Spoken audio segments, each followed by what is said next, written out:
We've dated for 6 years, but my boyfriend had treated me as nothing. Just when I was about to propose to him on the birthday party, I saw he pulling a young woman onto his lap and kissing her tenderly. She's a good woman, and let's break up. Okay. I nod numbly. Everyone knew that I was crazy in love with Hansel. My entire life revolved around him, and I would have preferred it if I could be with him 24 hours a day, 7 days a week. Every time we said we broke up, I'd come crawling back to him, asking to get back together within 3 days or less. So when Hansel brought his new girlfriend Ingrid to our friend Calvin's party, everyone fell eerily silent for 5 whole seconds. I stopped peeling the clementine in my hands. Why's everyone so quiet? And why are you all looking at me? Mimi. Hansel didn't seem to care about anything as he guided Ingrid all the way to an empty spot on the couch with a hand around her waist. Happy birthday, Cal. He behaved blatantly, as though he wasn't doing anything wrong. Today was Calvin's birthday, and I didn't want to ruin his party. I stood up and headed to the door. Excuse me, I need to go to toilet. As I was about to shut the door, I heard the people in the room start to talk. Hans, didn't we tell you that Miranda was still here? Why did you still bring her here? It doesn't matter, Hansel said, finally removing his arm from Ingrid's waist. He then lit up a cigarette and started smoking. There was a grin in his eyes as he puffed the cigarette smoke into the air, seeming like a playboy who loved fooling around with people just for the fun of it. I ignored them, rushed to the restroom and couldn't help smiling pitifully at myself in the mirror. Hideous. I took a deep breath as I made my decision to ask him whether he would marry me or not. However, when I saw what was going on inside the room, I tightened my grip on the door handle and stopped. Hansel's lips were firmly pressed against Ingrid's lips, their saliva thoroughly wetting the thin piece of tissue that was preventing them from properly kissing. Everyone around them was laughing hard. Oh my god, Hans, you sure know how to rile things up? They're actually kissing. I mean, since everyone's so excited, you guys might as well just kiss. I felt my hand shaking. This was the man I'd loved for 6 years. Now I felt like nothing but a laughingstock. Guys, tone it down, someone suddenly whispered, gesturing at the door. Everyone immediately looked toward the entrance. Mimi, you're back. We're all just fooling around, you see. Don't mind. Miranda. Hansel interrupted the person trying to explain the situation and just looked at me with a calm expression on his face. Since you're here, let me straighten things out with you. Okay, I'm listening. It's tiring breaking up and making up with you for so many years. The feelings between us have long died. I tightened my fist, almost digging my nails into palm. However, I couldn't feel any pain. Ingy is a wonderful person, and I want to make things official with her. I nodded emotionless. Okay, even though we've broken up, we can still stay friends. You can still come to me if you run into any problems. I forced a smile on her face. It was a wan smile, but a smile nonetheless. Since we've broken up, it's better for us not to have any more contact with each other. That would only be fair to your new girlfriend. Hansel raised an eyebrow, looking a little shocked. Cal, I said, turning to look at the main character of the birthday party. Happy birthday to you again. Everyone, help yourselves to the plate of clementines I peeled on that table. Don't let it go to waste. Hansel hated every type of fruit except clementines. However, he was picky about it and would pick off every single vein on the fruit before eating it. For the past years, I had meticulously peeled and cleaned clementines just the way he liked them before presenting them to him. Now I realized maybe he only see me nothing more than a maid. When Hansel was in a good mood, he'd hug me and say, "My girlfriend is the best in the world. How could you be so good to me? Should I just marry you?" He'd known what I'd wanted all along, but he'd never given it to me. Hansel said, "I'll get Dan to drive you home. Don't worry about it, I've already called for a cab. Miranda, I'll see you to the door," Cal said.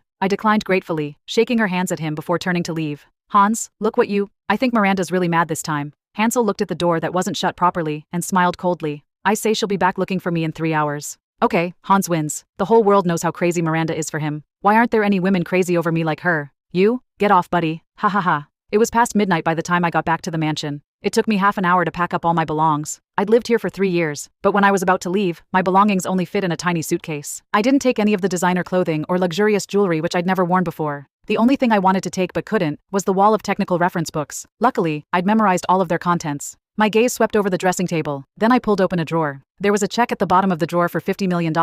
There was also a pile of documents under the check. The title on the first page read, Land Title Transfer, Plot 3-5, No 72, Easternia. Although the plot of land was in the suburbs, it was still worth about $20 million.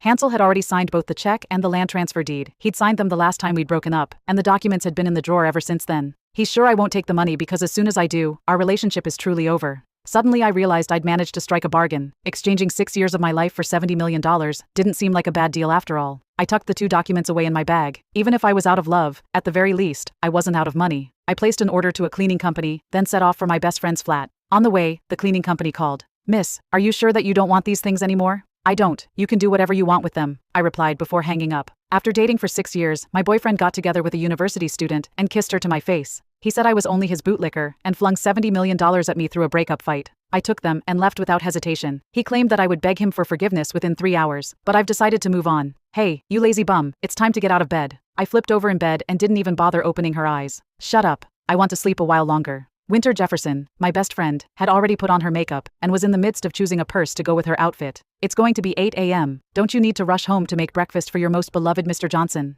I used to stay the night at Winter's place from time to time when I had breakup fight with Hansel, but I'd always leave before the crack of dawn to make cream of vegetable soup for Hansel, who was extremely prone to gastric problems. I know my behavior had always rendered Winter speechless. Was Hansel paralyzed, or was he too silly to order delivery on his own? Why did I still love him even when he made life difficult? In other words, he'd just been spoiled rotten by me. I shook her hand at Winter and said, "I'm not going back. We broke up." "Oh, so how long are you planning on staying broken up this time?" I didn't answer her. Eventually I woke up due to hunger. I had the sandwiches Winter had left and stared at the sun shining outside the windows. I couldn't remember the last time I'd slept in and woken up without an alarm. After breakfast, I changed her clothes and went straight to the bank. The first thing I had to do was cash out the check for $50 million. I wouldn't be able to rest until I had the money in my hands. Then, I went into the second bank. "I'd like to speak to your private banking account manager, please. I'd like to deposit $10 million. I asked the staff. Ultimately, the bank manager arranged an appointment with me, offering me a considerable annual interest rate. I even succeed in persuading him to increase the rate by a little bit. Finally, Miranda walked out of the last bank as the new owner of 3 black cards with $30 million worth of savings and $20 million worth of liquid cash funds. I guess this breakup was worth it after all. She'd become a millionaire overnight. That same night, at the Lakeside Mansion, Hansel was making a call. "Mr. Johnson, the bank confirmed that Ms. Sutton cashed out the $50 million in person today. The time is 12:05 p.m. this afternoon." Hansel ended the call as he looked out of the window coldly. "Miranda Sutton, what games do you think you're playing this time?" If she thought that doing this would make him want to get back together with her, then she was sorely mistaken. He'd never budge on any decisions he'd already made. "Cal, care for a drink tonight?" Half an hour later, Hansel pushed open the door to the private room. Calvin didn't move. He looked out the door behind Hansel. "What are you waiting there for? Where's Miranda?" Hansel's face immediately darkened. Calvin suddenly saw Hansel's thunderously black face, and the realization finally dawned on him. "Oh, Hans, has Miranda not returned yet?" It was long past 3 hours. Hansel spread his arms and shrugged. "Returned? You thought I was joking when I said I was breaking up with her." Then, he walked past Calvin and sat down on the couch. Calvin couldn't help scratching his head. Could it be that they were both finally serious about breaking up? However, a while later, he shook his head and thought that he was just overthinking things. Sure, Hansel could initiate the breakup any time and mean it, but as for Miranda, Calvin was sure that anyone would agree to a breakup, with the only exception being Miranda. Everyone in their circle knew that. "Hans, why are you alone?" Hansel's friend Zach Graham asked, purposely adding fuel to the fire. He crossed his arms over his chest, looking like he was about to laugh. "You bet that she'd be back in 3 hours, but it's already been a full day." Hansel grinned. "So I lost. What's the punishment?" Zach raised an eyebrow. "Let's change things up a bit. Drinking won't be your punishment this time." "What do you mean?" "Instead, call Mimi and say in your softest and gentlest voice, 'I'm sorry, I was wrong. I love you.'" Everyone immediately erupted in laughter. Meanwhile, Calvin grabbed Hansel's phone at once and dialed Miranda's number. After the initial beep, it said, "Sorry, the person you are calling is not available." Wait, did that mean he'd been blocked?